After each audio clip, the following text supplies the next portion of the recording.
मघी recording studio Samastipur से पूरा।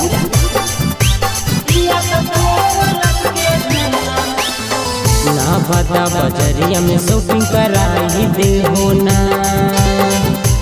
बता बजरिया में शॉपिंग कराई दे हो ना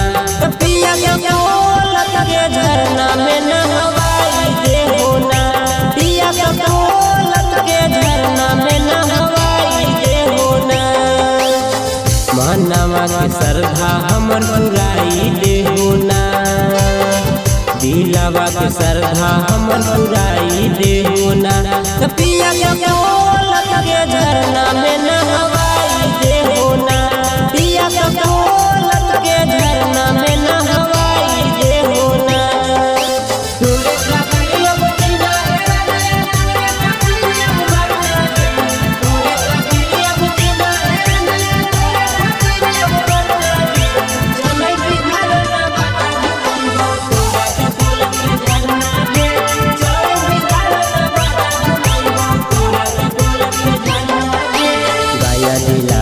लाली बाली के होने मलाई पिछलो साल कही के राजा गेला हो गया जिला के लाली बाली के होने मलाई पिछलो साल कही के राजा गेला हो राजगीर के कलश पर चढ़ाई दे हो ना राजगीर के कलश पर चढ़ाई दे हो ना पिया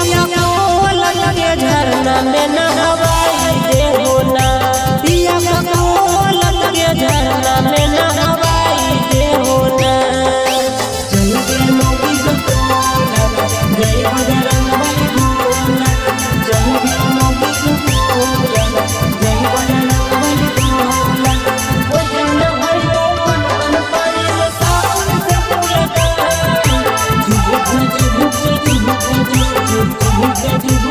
गर्मी के महीना छुए पसेना पतिया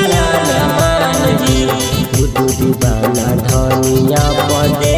दयान जी गर्मी के महीना छुए पसेना पतिया मान जी बुद्धू दीवाना धनिया पदे दयान जी कोको कोला पे पसी पिलाई दे हो ना कोको कोला पे पसी पिलाई दे हो ना पिया के बोलत के झरना में नहवाई दे हो ना पिया के बोलत के झरना में नहवाई दे हो ना मघी रिकॉर्डिंग स्टूडियो समस्तीपुर से पूरा।